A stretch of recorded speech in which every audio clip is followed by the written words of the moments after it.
Barangay LS 91.1 Podcast. Barangay LS 91.1 Podcast. Ang drama ng buhay, ang drama ng barangay. Radyo, nobela.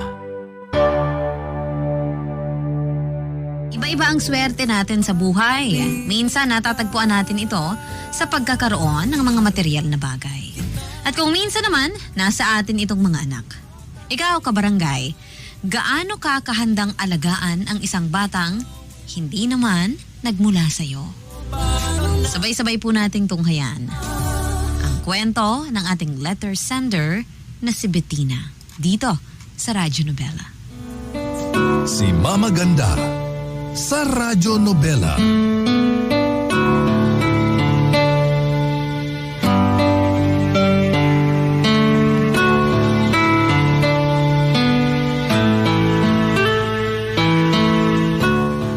Dear Mama Ganda, magandang araw po sa inyo at sa ating mga kabarangay. Ako po si Bettina, 63 years old, taga Laguna, at noong araw ay nagtatrabaho po ako bilang isang lisensyadong midwife. Pero sa kasalukuyan, nasa bahay na lamang po ako habang nagbabantay sa munti naming tindahan ng mga anak kong, sina Joaquin at Janine. Kasama ang maliit kong apo sa aking panganay. Kaya nga hindi nyo rin ako masisisi kung marami po talaga akong oras na makinig ng radyo, lalo na nitong pandemya. Na siya namang dahilan para madiskubre ko ang programa nyo tuwing umaga na Radyo Nobela.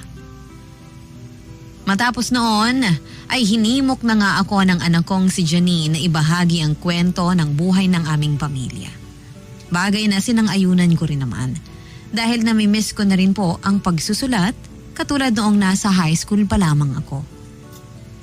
Mayroon po akong mister, si Marcelito, na namatay ng ilang taon na matapos makagraduate ang bunso namin.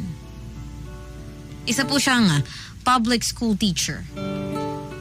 At nagkakilala kami sa isang outreach ng isang NGO kung saan regular kaming nagvo-volunteer. Mabait, magalang at mapagmahal sa mga bata ang namayapa kong esposo. Kaya nga di nakakapagtaka na kaagad niyang nahuli ang aking kiliti. Magandang umaga po muli. Ako po si Bettina at ito ang aking kwento.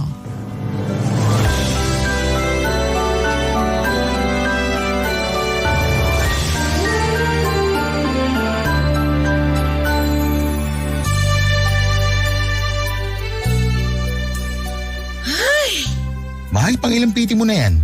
Pangatlo? Pangapat? Pang-apat na. Kaso pare-pareho pa rin ang resulta. Negative. Ano bang sabi ko sa'yo? Di ba ayos lang naman kahit wala pa rin? Paano naging ayos ang lahat? Samantalang ilang beses na rin naman tayong sumubok. Kaso hanggang ngayon, bigo pa rin tayo. Hindi pa rin ako nabubuntis. Hindi pa rin kita nabibigyan ng anak, mahal. Wala namang kaso sa akin kung mabigyan mo ako ng anak o hindi. Pues sa akin meron. Malaking bagay na magkaroon tayo ng sariling baby para maging buo na ang pamilya natin. Hindi ka man lang ba nasasabik tungkol sa bagay na yun? Yung co-teachers mo may 2 o higit pang mga anak. Samantalang ikaw, tayo, kahit man lang isa, wala. Nakakainis naman kasing matres to. Ano bang silbi nito kung hindi rin pala kaya magdalang tao? Mahal, alam kong hindi mo ginusto ang bagay na yan. Kaya hindi mo rin dapat sinisisi ang sarili mo. Sinabi mo na sa lahi nyo rin ang hirap sa pagbubuntis, hindi ba? At tanggap ko kung sakali mangyari rin sa atin ang pinagdaanan ng ibang muntiyahin at pinsan. Pero kahit na, alam mo ba kung gano'n na-frustrate yung mga tiyahin ko nung hindi man lang sila mabuntis? Yung iba pa nga sa kanila, hiniwalayan ng mga asawa nila eh. Kung iniisip mo na iiwan kita dahil lang wala tayong sariling anak, nagkakamali ka, mahal. Nasasabi mo lang yan kasi naaawa ka sa akin. Alam ko, mahal, kung gaano mo ka gustong magkaroon din ng sariling anak. Kitang-kita ko yung pagmamahal mo sa mga estudyante mo na para bang ikaw yung tatay nila. Alam ko rin na palaging sumasagi sa isip mo na ano kaya ang pakiramdam kung meron kang anak, di ba? Ganon din yung nararamdaman ko. Yun bang tipong umaapaw sa kaligayahan ng puso ko kapag matagumpay kong natutulungang magsilang ng kanilang sanggol yung mga pasyente? Tapos pagdating sa akin, ganito? Ay, naniniwala pa rin ako na may dahilan ng Diyos kung bakit natin pinagdadaanan to. Siguro para mas maging matatag ang pagsasama natin bilang mag-asawa. Saka sino ba kasi ang may sabi sa'yo na hindi buwang munti nating pamilya porke wala tayong anak? Mahal, hindi ang bagay na yun na magiging sukatan para masabi na buo o hindi ang isang pamilya. Naiintindihan ko naman ang ibig mong sabihin. Maniwala ka. Tsaka sinusubukan ko namang wag mag-isip ng negatibo eh. At hindi pa rin naman ako nawawala ng pag-asa. Siguro may mga pagkakataon lang talagang tulad nito. Alam mo yan, mahal, hindi ako palaging matatag. Kaya nga malaking bagay na nananatili kang malakas kapag saktong ako naman yung nagkataong mahina at may pinagdadaanan. Ganun naman talaga ang mag-asawa, di ba? Sa hirap at ginhawa, sa kasiyahan at sa kalungkutan. Basta mahal, palagi mong tandaan, nandito lang ako sa tabi mo. Palagi mo akong isama sa mga pinagdadaanan mo sa buhay. Dahil hindi mo lang yan laban. Laban nating dalawa yan. Sa ngayon, may mga bagay na hindi natin kayang kontrolin. At ang tanging magagawa lang natin ay magtiwala sa Diyos. Naniniwala naman ako na may mas maganda siyang plano para sa atin. Siguro nga tama ka, mahal. Ipagpasa Diyos na lang natin ang lahat. Kaya huwag ka na masyado mag-isip dyan. Halika, balita ko may magandang pelikula ngayon. Panoorin natin para naman malibang ka. Ay nako, alam na alam mo talaga ang mga hilig ko. Pero mukhang tama ka naman sa mga sinabi mo. Pipilitin kong wag nang mag-isip ng hindi maganda. Ganyan nga, mahal. Magagandang bagay na lang ang isipin mo. Saka itong gwapong mukha ko na lang ang isip-isipin mo para sumaya ang tunay. Che!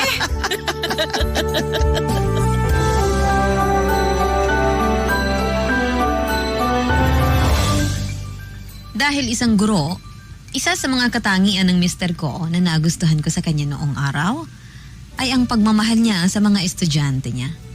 Magiliw din siyang tao at malumanay manalita. Kaya nga hindi kataka-taka na siya ang isa sa mga pinakapaboritong teacher ng klase niya. Ako naman bilang isang housewife. Saksi ako sa kasiyahang na idudulot ng isang sanggol. At dahil na rin, isa po akong midwife. Matapos nga nitong isilang sa mundo ang mga sanggol na na-witness ko pong mailuwal. Napakasarap po sa pakiramdam.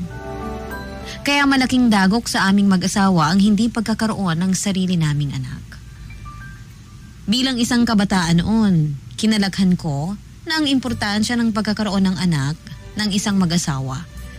Malimit ko nga ring marinig noon na kinaaawaan ng mga matatanda sa amin ang isang babae, lalo na kung wala itong kakayahang magbigay ng anak sa kanyang asawa. Aaminin ko na dumaan po ako sa ganoong bagabag. At nang malapit na akong mawala ng pag-asa, ay saka naman nagkaroon kami ng seryoso at malalimang pag-uusap ni Marcelito tungkol sa pag-aampon ng anak.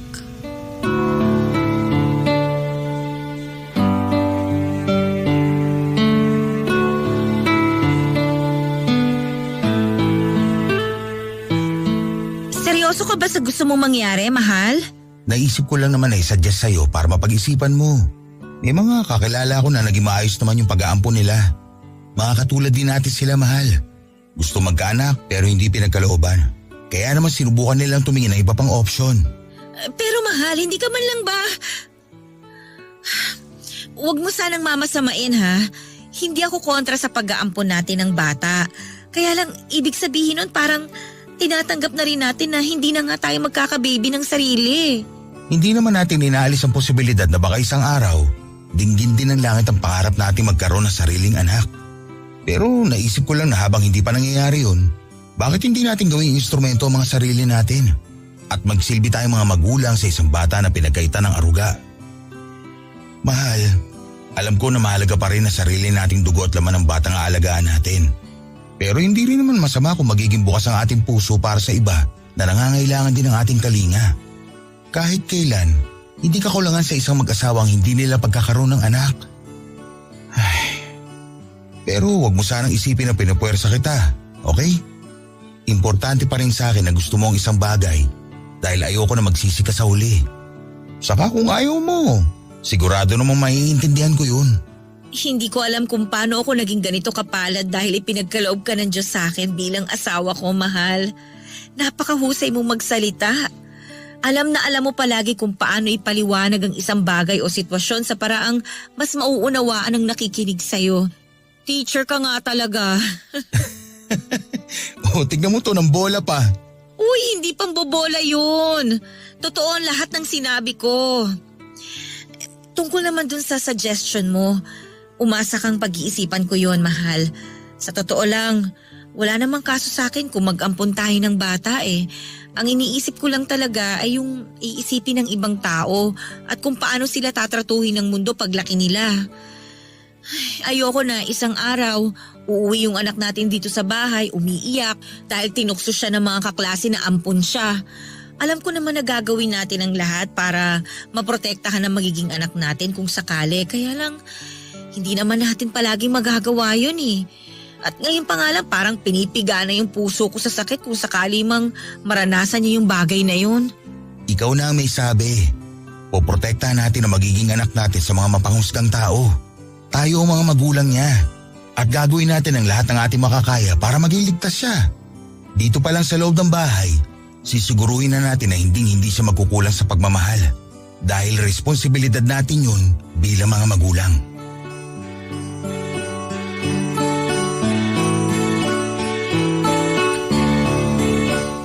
Hindi pa ganoon kamoderno ang panahon namin para matanggap ng karamihan ang konsepto ng pag-ampon.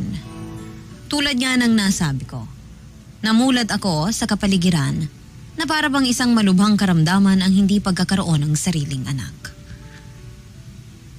Yun bang nagmula sa'yo at tugon nyo mismong mag-asawa ang dapat nananalaytay sa mga ugat nito.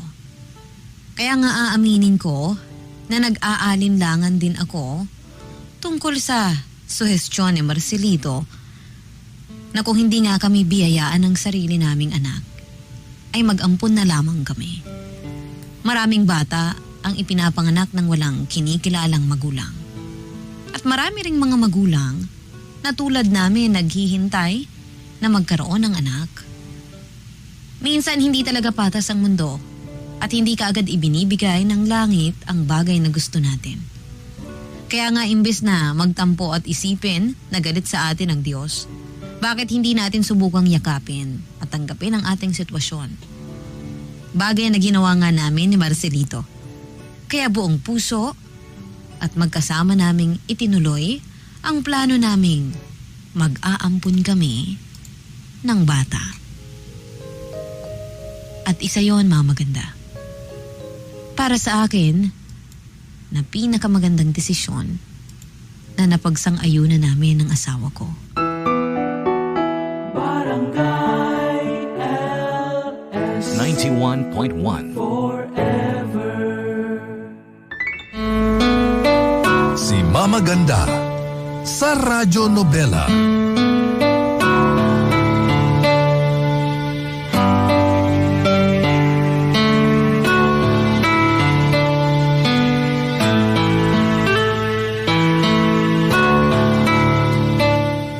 Kakilala at kaibigan si Marcelito sa orphanage na minsan niyang tinuruan sa Maynila.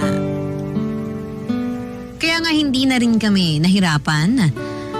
Hindi po kami nahirapan pang iproseso ang mga papeles na kinakailangan para sa mga legal papers, mga nakakailanganan namin upang makapag-ampon. Hindi nagtagal dumating nga sa aming dalawang batang si Joaquin. Hindi namin kilala ang mga magulang niya pero nangako po ako at nangako kami ng mister ko na mamahalin namin siya at ituturing na parang tunay na anak. Malaking bagay ang pagdating ni Joaquin sa buhay namin ni Marcelito dahil tinuruan niya kami kung paano maging isang magulang. Kaya nga hindi na rin po kami noon nagdalawang isip pa na mag-ampon. Hindi po kami nagdalawang isip na muling mag-ampon. At sa pagkakataong yon, isang babae naman. At binigyan namin ng pangalang Janine. Lumaking masunuring bata. Mahilig sa libro at sa pagsusulat at mahusay makipagtalastasan ang panganay namin ni Marcelito. Samantalang kinakitaan naman namin ang hilig sa pag-arte, pagtugtog ng piano at galing sa pagkanta ang bunso naming si Janine. Magkasundo rin po silang magkapatid at bibihirang mag-away. Kahit na noong maliliit pa lamang sila. Pero syempre hindi palaging mabuti ang panahon. Nang magkaedad kasi ang mga anak namin, nagsimula na nilang questionin ang tungkol sa konsepto ng pag-aampon. Dahil nga simulat sa pool, Mama Ganda, hindi naman sikreto sa lugar namin na hindi namin sila tunay na mga anak. At bilang mga magulang nila, unti-unti namin itong ipinaliwanag at ipinaunawa sa aming mga anak.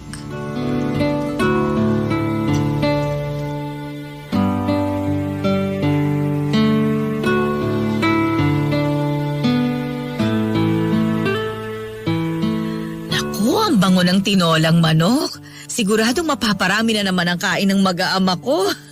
Mahal, kakain na. Tawagin mo na ang mga anak natin dahil baka lumamig pa tong sabaw. Sige, mahal. Mga anak, kakain na tayo, dali. Nagluto na masarap ang mama nyo. Yun, sakto. Gutom na ako. Wow, tinolang manok! Naku, paborito ko to. Janine, iha. Magdadasal muna tayo bago kumain. Alam ko naman po yun, Papa. Ano bang akala mo sa anak natin, mahal? Bata? 17 anyos na kaya yan. Baka nakakalimutan mo. Tama po si Mama, Pa. Parang kailan lang, napakaliit mo pang bata. Ngayon matatangkaran mo na ang kuya mo. Papa, yan naman po ang hinding-hindi mangyayari. Bansot po talaga si Janine eh. Sige lang, mang-asar ka lang, Kuya. Pagdating ng araw, makikita mo. O siya, magdadasal muna tayo, ha? Panginoon, maraming salamat po sa pagkain na nasa hapag namin ngayon. Salamat din po sa mga biyaya na palagi ninyong ibinibigay sa aming pamilya. Patuloy niyo po sana kaming pagpalain sa araw-araw. Ito po ang aming panalangin. Amen. Amen. Amen. Oh, kumain na tayo. Mama? Papa? May itatanong po pala ako. Pero wag po kayong magagalit ha. Oh, tungkol ba saan yun, anak? Minsan po ba naisip nyo kung anong pakiramdam kung totoong mga anak nyo kami ni Janine? Yun bang hindi kami galing sa ampunan? Anak, bakit mo naman biglang naitanong yan? Mama, naisip lang naman po ni Kuya Joaquin yun. Kasi naikwento niya po sa akin na pinagtawanan siya ng isa niyang kaibigan dahil nga hindi namin kayo tunay na magulang. Ano ka mo? Sinong kaibigan mo yon? Aba, kung ganon, ngayon pa lang layuan mo na siya, Joaquin. Dahil hindi siya magandang kasama. Pa, relax ka lang. Natawa lang naman po siya at napaisip kung anong klaseng mga magulang ang pinanggalingan namin ni Janine. Mahalaga pa ba yun? Sabihin mo dyan sa kaibigan mong yan, hindi dapat siya natatawa sa isang bagay lalo na kung hindi naman niya naiintindihan ng sitwasyon. Joaquin, Janine, kahit na hindi kayo nanggaling sa tiyan ko, mahal na mahal namin kayo ng papa ninyo. Yun nga po yung paulit-ulit kong sinasabi kay Kuya pero nalulungkot pa din daw po siya. Huy Janine, napakadaldal mo talaga. Nakakainis to. Bakit? Totoo naman ah. Totoo bang sinabi ng kapatid mo, Joaquin? Iginalulungkot mo ang tungkol sa bagay na yon? Ay, natural lang naman po siguro yun pa. Kasi syempre, ako lang yung bukod tangi na hindi normal ang pamilya sa mga barkada ko. Normal ang isang pamilya kahit na walang anak ang mag-asawa. At normal pa rin ang isang pamilya kahit na hindi nila dugot laman ang mga anak nila. Palagi niyong tatandaan yan mga anak, ha? Tama ang nanay niyo. Simula nang dumating kayong dalawa sa buhay namin, tinuruan niyo kami kung paano maging mga magulang. Nang dahil sa inyo, Mas naging buo at masaya ang munti nating pamilya. Kaya kahit na ano pang sabihin ng ibang tao, papasukin nyo lang sa isang tenga at ilabas nyo naman sa kabila. Wala lang magawa yung mga umaasar sa'yo, kaya marami silang oras para pakialaman ang buhay mo. Sabi naman sa iyo, kuya. Kaya sa susunod, huwag ka nang sumama dun sa mga kaibigan mong makikitid ang utak at walang ginawa kundi mang asar. Janine, wala namang kaso kung sumama pa rin ang kuya mo sa kanila. Ganun lang naman ang mga tao kapag hindi malawak ang pag-intindi nila sa isang sitwasyon. Kaya nga ang maganda mo ring gawin, subukan mong ipaintindi sa kanila ang sitwasyon mo. O, ayos ba? Ayos na ayos po, ma. O siya, sige na. Magsimula na tayong kumain.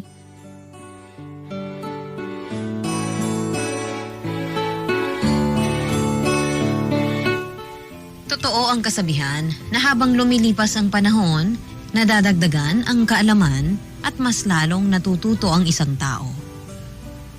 Ganoon nga ang nangyari sa akin, Mama Ganda. Dahil ako man ay unti-unti ring naunawaan at niyakap ang realidad na hindi lahat ng babae na walang kakayahang magdala ng sanggol sa kanilang sinapupunan ay isinumpa o magiging pariwara pagdating ng araw. Katulad nga ng palagi naming sinasabi noon sa mga anak namin.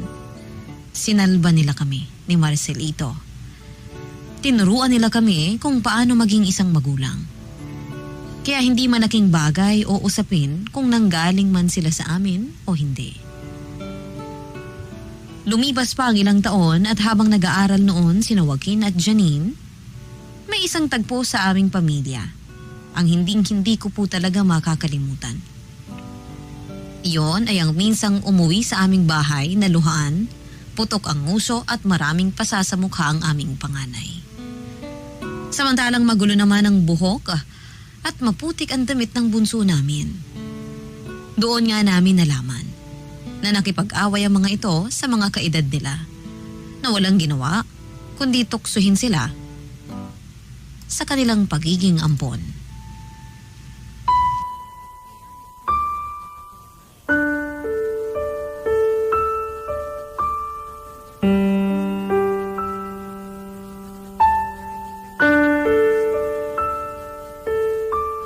Anong sinabi ko tungkol sa pakikipag-away, Joaquin? Tingnan mo, pumutok tuloy ang uso mo. Lagyan mo nga yan ng yelo para hindi masyado mamaga. At ikaw naman, Janine, bakit ganyan lang itsura mo? Huwag mo sabihin na nakipag-away ka rin katulad ng kuya mo. Ang bihira naman kayo, oo? Ano na lang ang sasabihin ng papa ninyo pagdating niya rito? Ma, sila naman po kasi ang nauna eh. Gumanti lang po kami ni Janine. At dinamay mo pa talaga ang kapatid mo, Joaquin? Nag-iisip ka ba? Wala naman pong masamang nangyari sa akin, ma. Nasubsob lang ako nung tinulak ako pero nakatayo naman po ako kaagad. Tapos ayun, nasuntok ko sa mukha yung nanulak sa akin. Ano? Sinuntok mo? Hindi ka dapat nananakit ng kapwa mo! Tapos babae ka pa! Ano na lang ang iisipin ng ibang tao sa'yo? Na basagulero ka? Kayo ng kuya Joaquin mo? Ay, Mama, hindi po ba kayo nakikinig kay kuya? Sila ang nauna. Palagi na lang nila kaming pinagtatawanan kapag dumadaan kami doon sa tapat ng tindahan ni na Aling Sonia. Tapos inaasar nila kami at pinaparinggan na ampon. Pinagpapasensyahan lang namin sila ni kuya. Isang beses pa nga sinubukan naming makipagkaibigan sa kanila. Kaya lang ang yayabang talaga nila at nagsisiga-sigaan pa. Nakakapiko na po kasi sila, ma eh. Pinagsasalitaan nila kami ng hindi magaganda ni Janine. Kung ano-anong masasamang bagay ang sinasabi nila porque hindi nyo kami tunay na anak ni Papa. Maniwala po kayo sa akin, ma. Sinubukan po talaga namin silang kaibiganin. Pinakisamahan din namin sila. Pero wala po eh. Hindi pa rin po sila tumigil sa pang-iinsulto sa amin. Akala mo kung sino mga perpekto. Oo nga, mga tunay nga silang anak ng mga magulang nila. Pero sakit naman sila sa ulo. Tama si kuya, Mama. Pero mali pa rin na gumanti kayo dahil lang sinaktan nila kayo. Sana umiwas na lang kayo, hindi yung ganyan. Tingnan nyo, ang dudungis ninyo. May mga sugat at pasa pa kayo. Mga anak naman. Sorry po, ma. Alam ko po na nag-aalala kayo sa amin ni Janine kaya po kayo nagkakaganyan. Ay, kung tutusin, tama naman po kayo sa sinabi nyo. Na sana imbis na pumatol, umiwas na lang po kami. Hindi natin mapipigilan anuman ang isipin ng ibang tao, lalo na sa inyo. Ang tanging magagawa lang natin, kontrolin ang nararamdaman natin.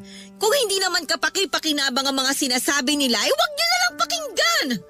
Ay, alam ko na mahirap at may mga pagkakataon talaga na mapipikon kayo.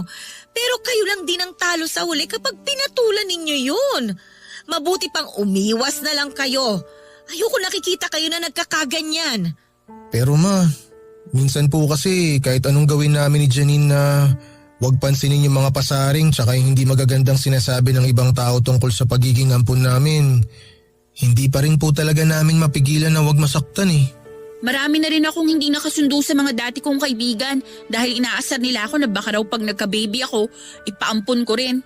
Kaya para hindi na lumaki pa yung gulo, ako na lang ang umiwas sa kanila. Tandaan ninyo, hindi sila Diyos para idikta kung ano ang mangyayari sa buhay ninyo sa hinaharap. At maling-mali na hinuhusgahan nila kayo ng dahil lang sa mga bagay na hindi nyo naman kontrolado na mangyari. Kahit kailan, hindi sa pagiging magkadugo na susukat ang pagiging pamilya. Mga anak, alam ko na malupit ang mundo sa labas ng bahay natin. At walang kaso sa akin kung paminsan-minsan maaapektuhan kayo. Kahit nangako kami ng papa ninyo noon na poprotektahan namin kayo, darating pa rin talaga ang pagkakataon na katulad nito. Pero palagi nyo pa rin isipin na kahit na anong sama ng turing sa inyo ng ibang tao, palagi pa rin mananaig ang pagmamahal namin sa inyo. Kaya bukas na bukas din ha, samahan ninyo ako sa mga nakaaway ninyo. Para naman makausap ko ng masinsira ng mga magulang nila. Ma, hindi nyo na po kailangan gawin yun. Oo nga ma, baka kasi mapaaway lang kayo. Sino may sabi sa inyo na makikipag-away ako? Ha? Hindi dahas ang palaging solusyon sa kahit na anong sitwasyon. Kakausapin ko lang naman sila. Ang kailangan lang nilang gawin ay makinig. Siyempre masakit para sa aking malaman na pinagsasalitaan ng masama ng ibang tao ang mga anak ko tungkol sa bagay na hindi naman nila ginusto o kontrolado. Kaya nga matapos ang pag-uusap naming yon, niyakap ko ng mahigpit ang mga anak ko. Nangako ako sa kanila na wala ng sino man sa mundo ang maaaring humusga at manakit sa kanila. Pero aaminin ko na kahit anong tatag kong huwag umiyak ng mga panahong yon, natatagpuan ko pa rin ang sarili kong humihikbi sa bisig ng aking mister na si Marcelito. Matapos kong ang ikwento sa kanya ang nangyari, doon na rin bumalik ang lahat ng masasakit naming pinagdaanan sa ibang nakakakilala sa amin. Simula pa lang nang hindi ko na nga mabigyan ng anak ang aking asawa.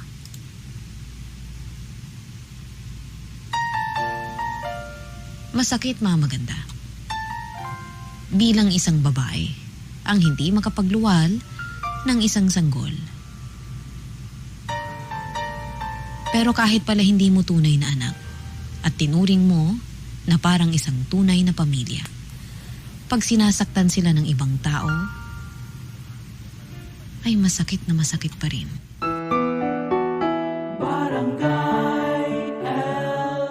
In Lucena, 91.1.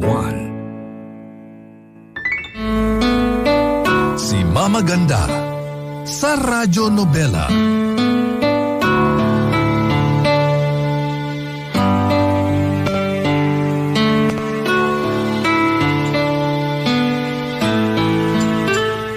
Dahil nga sa pagbubuklod-buklod ng aming pamilya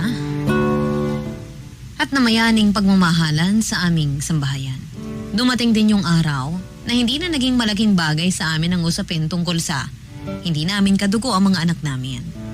Sabi nga nila, nagpapatuloy ang buhay at ikot ng mundo, anuman ang mangyari.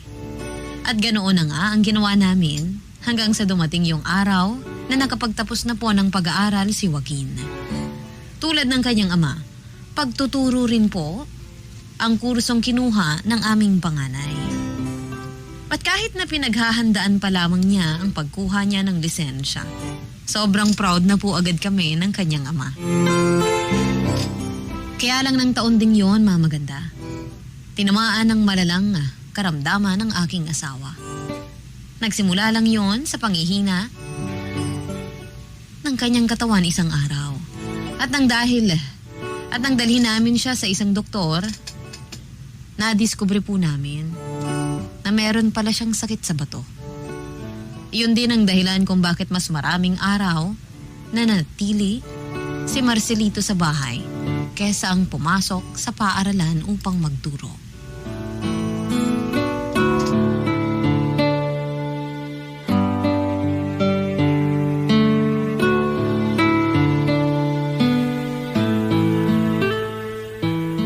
Pasensya na kayo mga anak ha.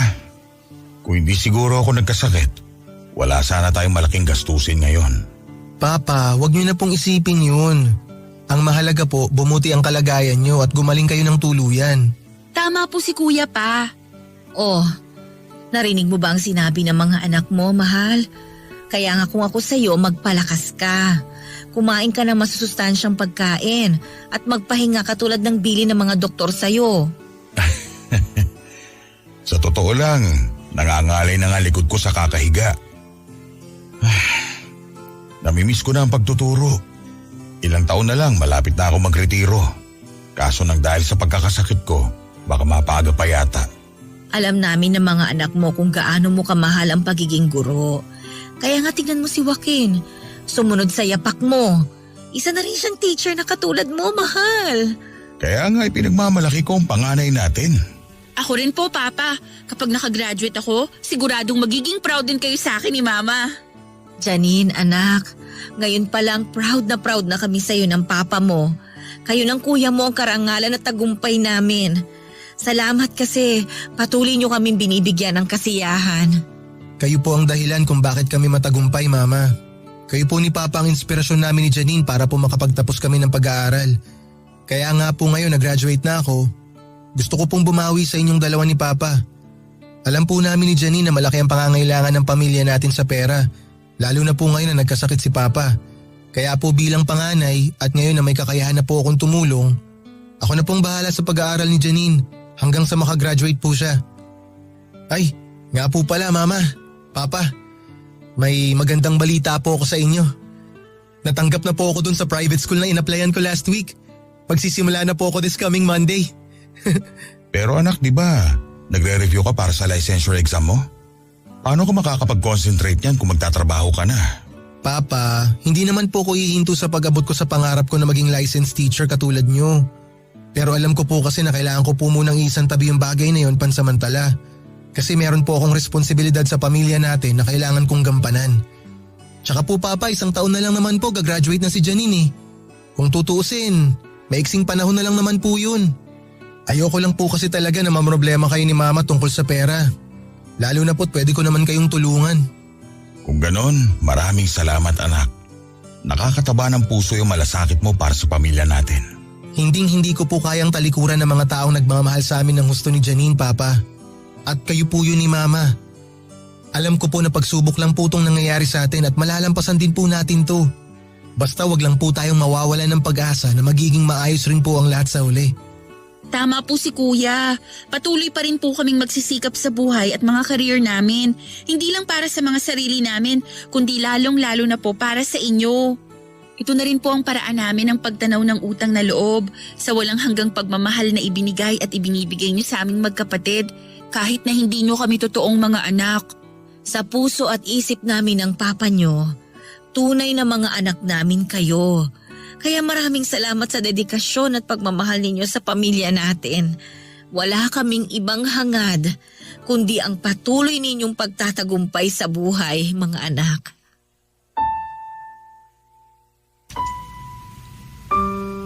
Nasa 3 taon na sa kolehiyo sa kursong filmmaking ang bunso naming si Janine. At habang nalalapit na ang kanyang pagtatapos, mas lumalaki naman ang gastos. Nagsimula na rin noong magdialysis si Marcelito, kaya naman dumating sa punto na nasaid talaga ang ipon namin.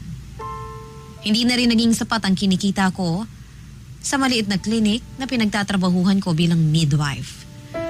Lalo pat mayroon ng malalaking ospital sa aming lugar kung saan mas pinipili ng karamihan sa mga nanay na doon na lamang manganak. Kaya nga malaking bagay ang pagbobolontaryo ng panganay naming si Joaquin na magtrabaho habang nagre-review para sa kanyang licensure exam sa pagkaguro. Upang maibsan na rin po ang gastusin na meron kami sa pagpapagamot sa kanilang ama at sa tahanan. Hindi nagtagal. Nakapagtapos din si Janine na may karangalan. Tapos nakapasa naman si Joaquin sa exam niya at naging lisensyadong guro. Nang magsimula na magturo sa isang pampublikong paaralan ang panganay namin, nag-umpisa naman ang karera ng aming bunso sa industriya ng filmmaking. Kaya lang habang nasa kasagsagan ng mga karera nila, ang mga anak namin, ay bigla pong namaalam ang kanilang ama.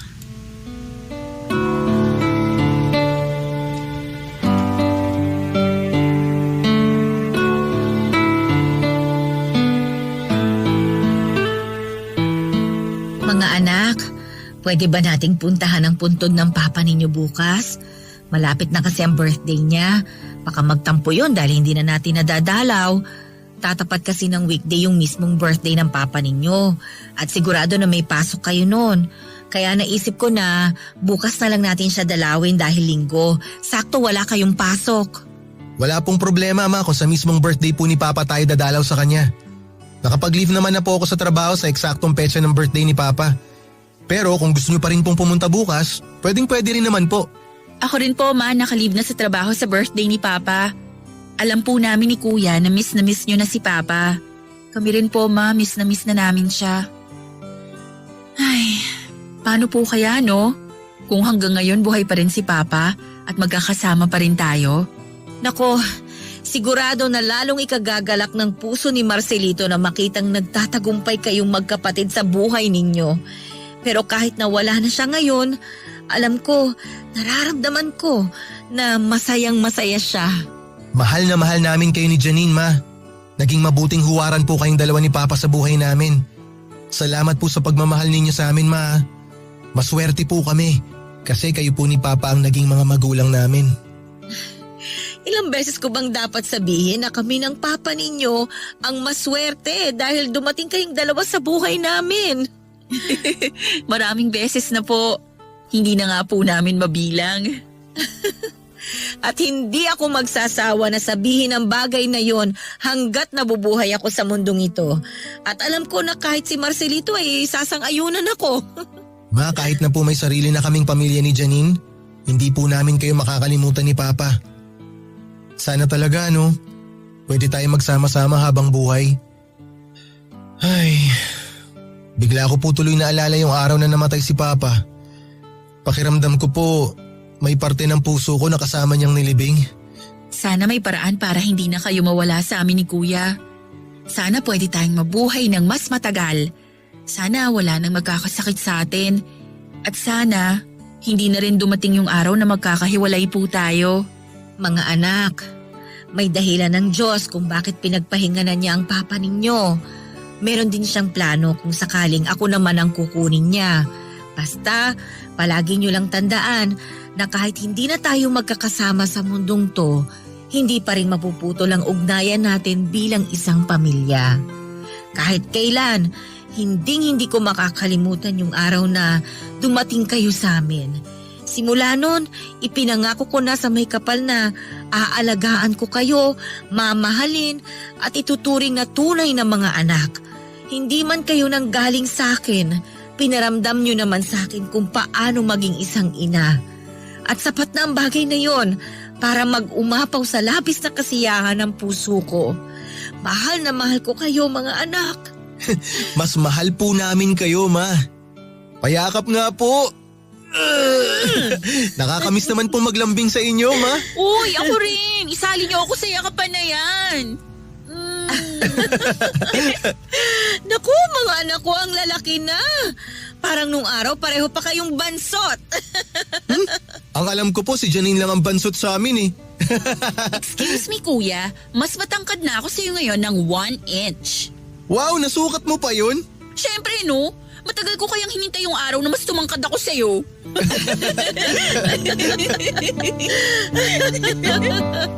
Malakas ang paniniwala ko na kung nasaan man ngayon ang mister ko, masayang masaya siya sa mga achievements sa buhay ni Joaquin at Janine. Bilang magulang, malaking bagay yon sapagat ang tagumpay ng mga anak natin ay tagumpay na rin natin. Mamaganda, maraming itinuro sa akin ang buhay na ito na talaga namang nais kong ibahagi sa mga kapwa ko magulang. Tulad ng habang bata pa, hubugin natin sa kabutihang asal ang mga anak natin upang lumaki sila na nalalaman ang tama at mali.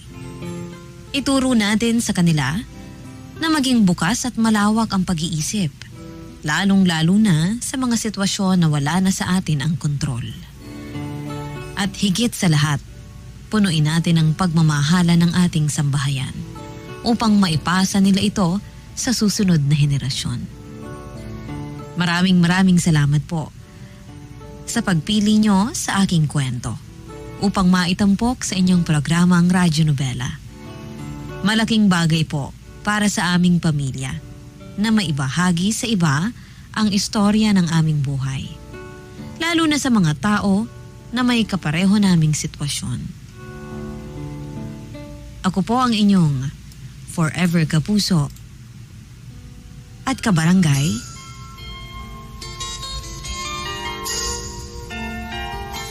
Bettina. Ang drama ng buhay, ang drama ng barangay. Radyo Nobela.